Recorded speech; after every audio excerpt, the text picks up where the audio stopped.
The people of Zenaria had always known their princess as weak. The youngest child of King Vorak, she was small, frail, and lacking the strength of her siblings. While her brothers and sisters excelled in combat, strategy, and diplomacy, Princess Ilera was relegated to the sidelines, seen as a symbol of fragility. Her beauty was the only thing she was admired for, and even that felt like a curse. She was constantly overshadowed by her formidable family, and the whispers of weak followed her wherever she went. Her father, a proud warrior king, had never hidden his disappointment. "Ilera," he would say in private, his voice filled with frustration, "you must understand. Kingdom needs strength. Strength is the only thing that matters." But Ilera had no gift for combat. Her hands trembled whenever she picked up a weapon, and the idea of ruling a kingdom through war or might felt alien to her. She longed for a different way to make her mark on the world. Then, one fateful day, everything changed. The humans' arrival. Ilera stood in the royal gardens, staring at the massive stone gates that separated her from the rest of the kingdom. Her father had arranged another marriage proposal, a union that would bring strength to the family and add power to the kingdom. It was the same routine, the same expectations, but Ilera could never bring herself to feel any excitement. She wanted something more. That was when he appeared, a human unlike any she had seen before. Tall, broad-shouldered, and adorned with armor. His presence was unlike the other men who had visited the kingdom. He was a foreign emissary sent by the United Earth Federation, a representative of humanity. His name was Captain David Anders. First, Ilera was skeptical. Humans were known for their warrior nature, their quick temper, and their brutal ways. But when Captain Anders was introduced to her father, the king's eyes glinted with something new, respect. "Your Highness," Captain Anders said, bowing deeply, "I've heard much about your kingdom. I come not to conquer, but to offer an alliance." Ilera could see the steel in his gaze, the intensity of his focus. Yet there was something else in him, something softer, a curiosity, a desire to understand. Days passed, and their paths continued to cross. Ilera saw how Anders trained with the king's warriors, and though he was human, he moved with a grace that seemed almost alien. She watched in awe as he took on multiple opponents, using not just strength but wit and strategy. Unlike anyone she had ever known, he fought with purpose, with something deeper than mere violence. One evening, as she sat in the royal library, Anders approached her. "Princess," he said, his voice steady and kind, "I have seen you here many times, staring out into the gardens. You seem lost."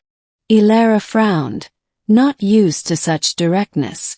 "I'm not lost. Just uncertain of my place in this world." Anders gave her a small smile. "Then let me help you find it. The training begins." Over the weeks that followed, Anders began to train Ilera in the art of combat, not with brute force, but with skill, precision, and resilience.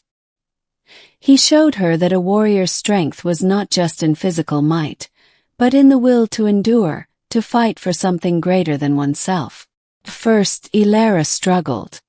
Her body was weak, and her mind was filled with doubts. But Anders was patient. He never pushed too hard.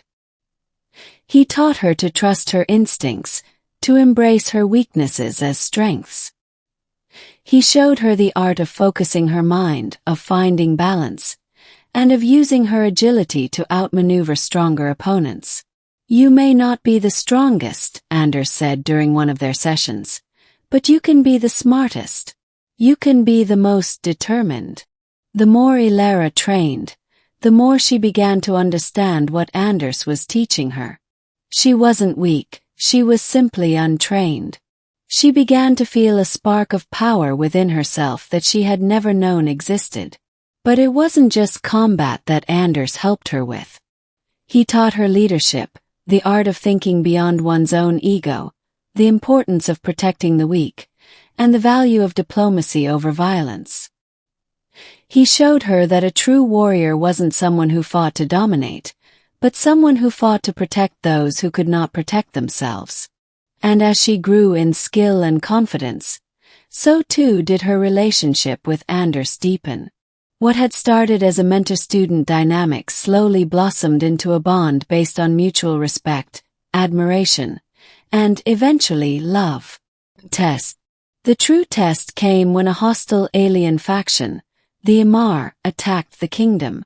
They were a ruthless species, bent on conquest and destruction, and they had no regard for the lives of those they encountered. King Vorak, despite his strength and experience, found himself overwhelmed by their advanced weaponry and strategic prowess. The kingdom was on the brink of collapse. As the war raged on, Ilara's brothers and sisters were all deployed into battle, each one leading troops into the fray. But Ilara, no longer the weak princess, refused to stay behind. She demanded to be on the front lines. Anders stood beside her, not as a mentor, but as an equal. He had seen the transformation in her, the fire in her eyes that no one had ever noticed before. Together, they led the charge against the Imar forces, using the tactics Anders had taught her. The battlefield was a place of chaos, but Ilara fought with a calm ferocity that surprised even her. She moved like a shadow, striking when the enemy least expected it, using their overconfidence against them. Her agility and intelligence allowed her to outthink and outmaneuver their forces. She was no longer the princess in need of protection. She was a warrior queen in the making. The final confrontation took place in the heart of the royal citadel, where King Vorak, severely injured, was held captive by the Imares leader Korath. Ilara and Anders fought their way through the citadel's corridors, the weight of the kingdom's future pressing down on them. In the throne room, they found Korath waiting, a massive, armored being who towered over them. The battle that ensued was brutal, but Ilara's newfound strength, both physical and mental, guided her. With Anders by her side, she struck Korath down, not with sheer force, but with strategy and precision. The aftermath.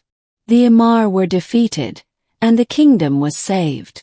King Vorak, though still shaken by the events, looked upon his daughter with newfound respect. "Ilara," he said quietly, his voice thick with emotion, "I have underestimated you. You have proven yourself to be far more than I ever imagined." Ilara, standing tall beside Anders, smiled. "I have only just begun." The kingdom celebrated her bravery, but it was clear to all that Ilara's true strength was not in her physical prowess, but in the heart she had discovered within herself. She was not the weak princess of old. She was a warrior queen, a symbol of resilience and hope. As for Anders, he remained at her side, not just as a mentor, but as a partner. Together, they ruled Zenaria, blending the wisdom of humanity with the ancient traditions of her people. And though their battles were far from over, they knew that they could face whatever came their way, as long as they stood together.